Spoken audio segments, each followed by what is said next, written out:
أعوذ بالله من الشيطان الرجيم.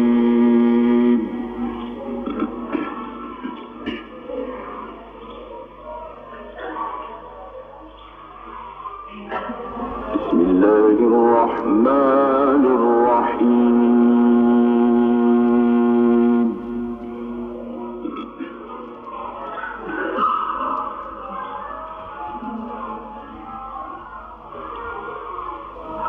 وتوكل على الحي الذي لا يموت وسبح بحمده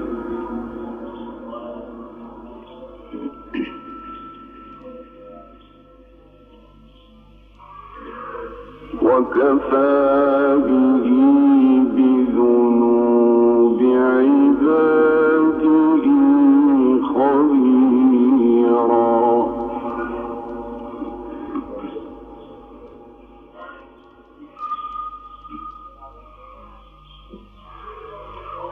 وتوكل على الحي الذي لا يموت وسبح بحمده وكفى به بذنوب عباده خبيرا.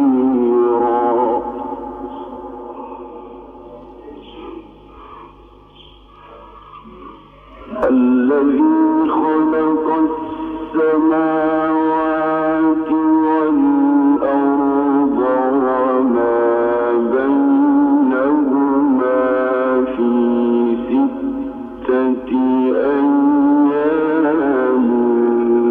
ثم استوى على العرش.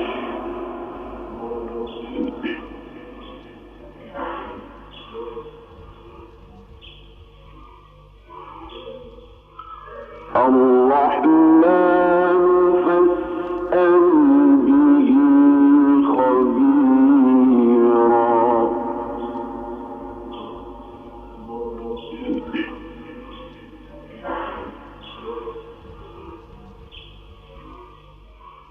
الذي خلق السماوات والأرض وما بينهما في 6 أيام ثم استوى على العرش.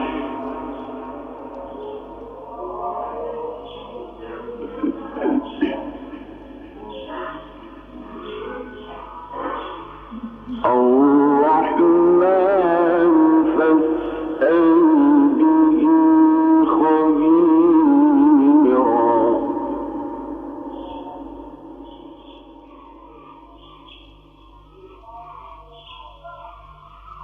وإذا قيل لهم اسجدوا للرحمن قالوا وما الرحمن أنسجد لما تأمرنا وزادهم نفورا.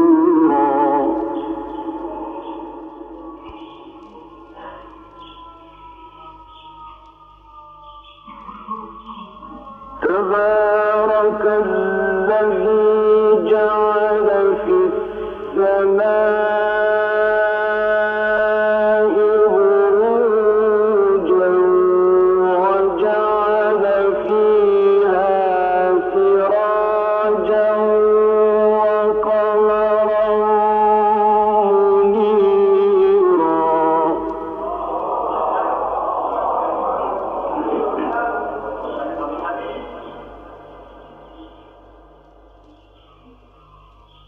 تبارك الذي جعل في السماء بروجا وجعل فيها سراجا وقمرا منيرا.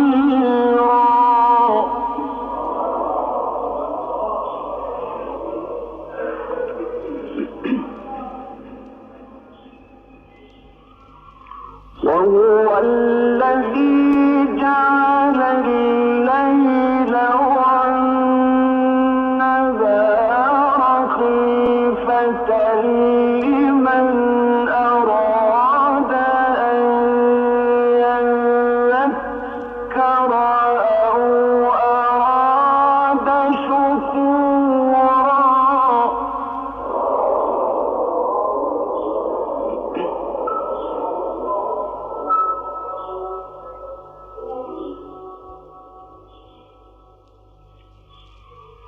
وعباد الرحمن الذين يمشون على الأرض هونا وإذا خاطبهم الجاهلون قالوا سلاما.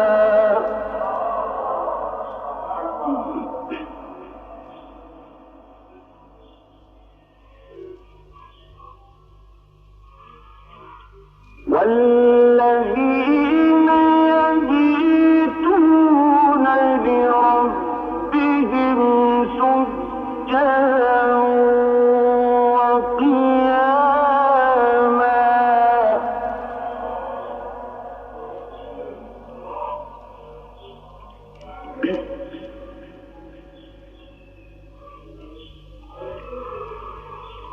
وعباد الرحمن الذين يمشون على الأرض هونا وإذا خاطبهم الجاهلون قالوا سلاما.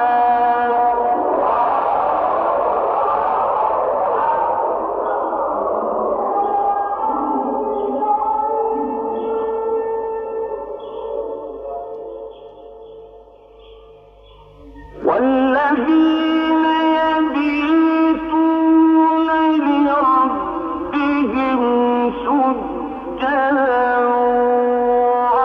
وقياما.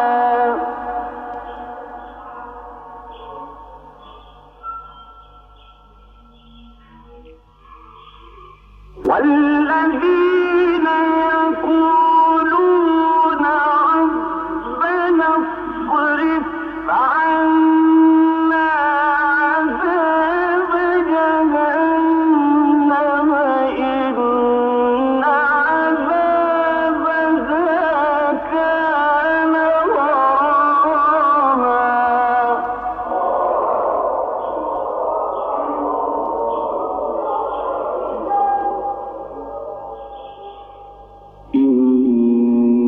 إنها ساءت مستقرا ومقاما.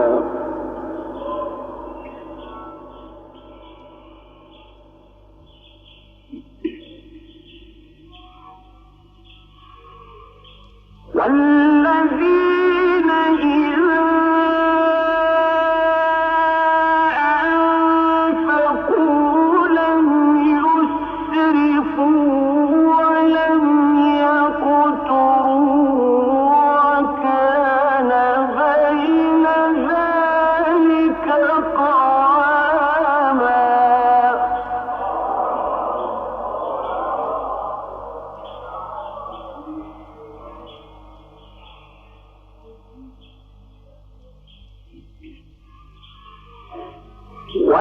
والذين لا يدعون مع الله إلها آخر ولا يقتلون النفس التي حرم الله إلا بالحق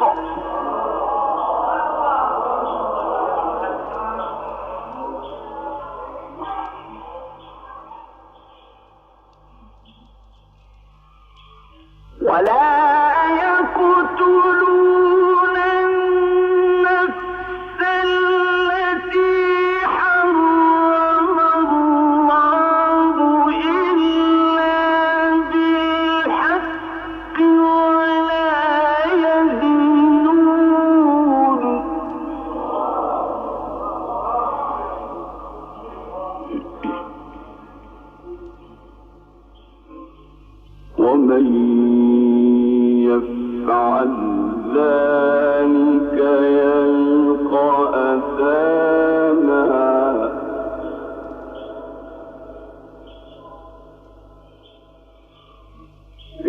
يضاعف له العذاب يوم القيامة ويخلد فيه مهانا إلا من تاب وآمن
ومن تاب وعمل صالحا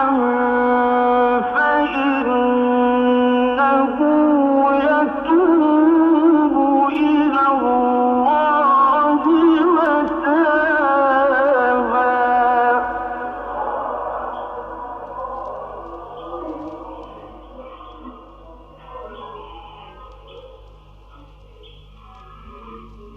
والذين لا يشهدون الزور وإذا مروا باللغو مروا كراما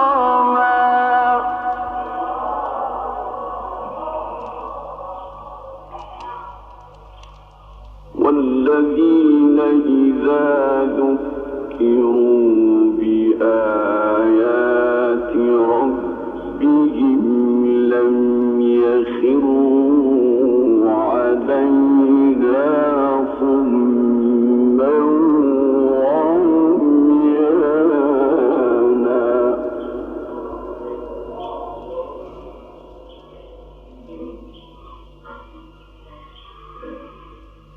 والذين يقولون ربنا هب لنا من أزواجنا وذرياتنا قرة أعين وجعلنا للمتقين إماما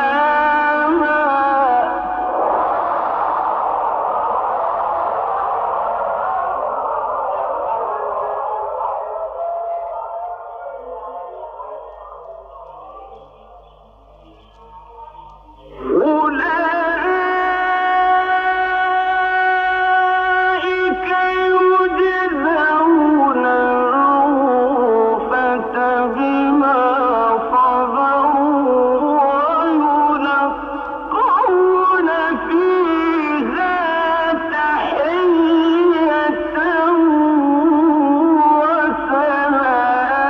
وسلاما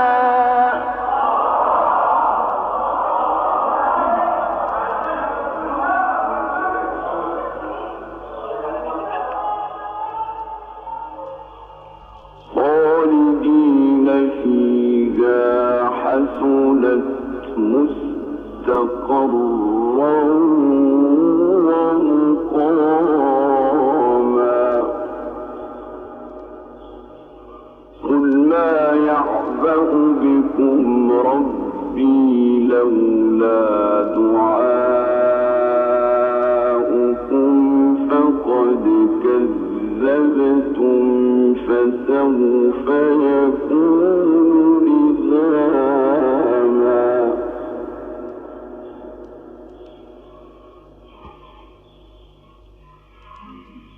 بسم الله الرحمن الرحيم.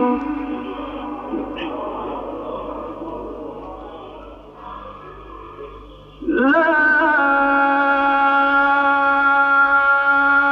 أقسم بهذا البلد وأنت حل بهذا البلد ووالد وما ولد لقد خلقنا الإنسان في كبد.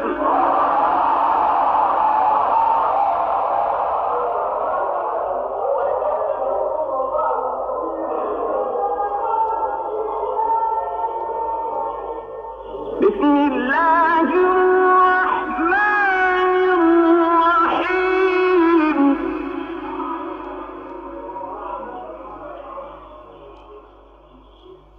لا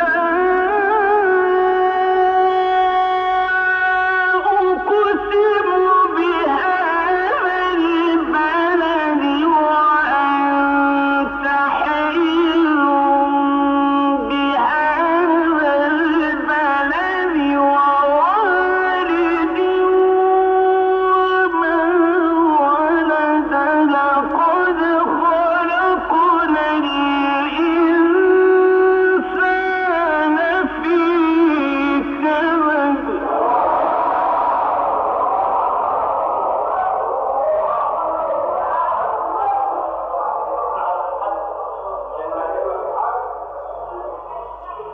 أيحسب أن لن يقدر عليه أحد يقول أهلكت مالا لبدا. أيحسب أن لن يره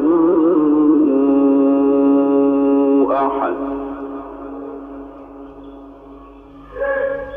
ألم نجعل له عينين ولسانا وشفتين وهديناه النجدين فلا اقتحم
والذين كفروا بآياتنا هم أصحاب المشأمة عليهم نار مؤصدة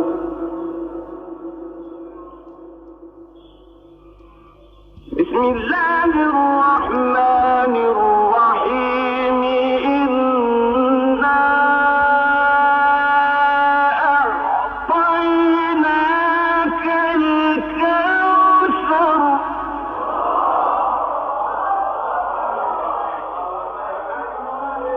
فصل لربك وانحر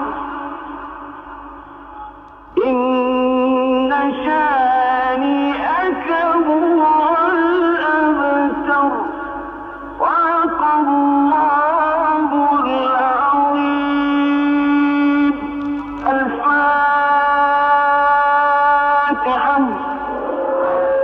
وهكذا أيها الإخوة المؤمنون استمعنا إلى هذه الآيات المباركات تلاها علينا القارئ الشيخ عبد الباسط محمد عبد الصمد في أولى شعائر صلاة الجمعة لهذا اليوم المبارك من أيام الله، والتي ننقلها لكم من ساحة العارف بالله سيدي عبد الرحيم القنائي بمدينة قنا.